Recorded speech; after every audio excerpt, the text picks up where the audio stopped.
Let's go, XJR pilots. We have a good one now. We're going to start our high performance series with the Vulcan 70mm EDF. And let's go ahead and take a look at some pics. Yes, and we're going to do a series on all of Motion RC's high performance jets. This is our series here. So look at this pic. These guys are beautiful. This Vulcan. Wow, I mean the color. You're gonna be able to see this guy in the air. Look at that. Custom work on this. Okay. It's beautiful. And this is just the first of many. And again, we're gonna do a complete series. Look at the retracting gear there. Beautiful. Nice battery bay. Lots of room. And remember, this is a sports jet. It's going to be really fast. As you can see the EDF in there. Lots of pictures for you guys to scroll through on the site here. And I love doing these reviews. Okay, let's look at the specs. Price point was good on this guy too. Specs are good. Okay. See advanced level here, as you can see. You got your battery capacity, wingspan, 6 cell, 22 volt. Looks good. So there's your specs. 1 hour build time. And as you know, Motion RC makes sure you have everything you need. Let's look at some videos. And I love it when they put videos and build videos in there. There's an assembly video. Yes. Great. So let's go ahead and showcase one of these videos. And we'll go with this one here. And this is going to be Pilot James, and the footage, of course, beautiful, brought to you by the Motion RC's photographers in their department. We thank you guys. Thank you, Pilot James. Let's take a look.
Well, that's all I got for you.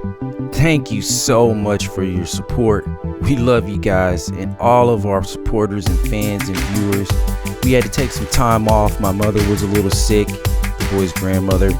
So thank you so much for your love and all the support. But we're back, and we have a very special up and coming build project of our own. We finally have been gifted EDF jet of our own. So now, through a donation, we have our first XJR EDF jet, and we will be building it and putting it on the show. So get ready for our performance jet series, and we're going to have so many more videos from Motion RC and other RC companies. So thank you again for your support and your love. Always remember, push past your limits with XJR.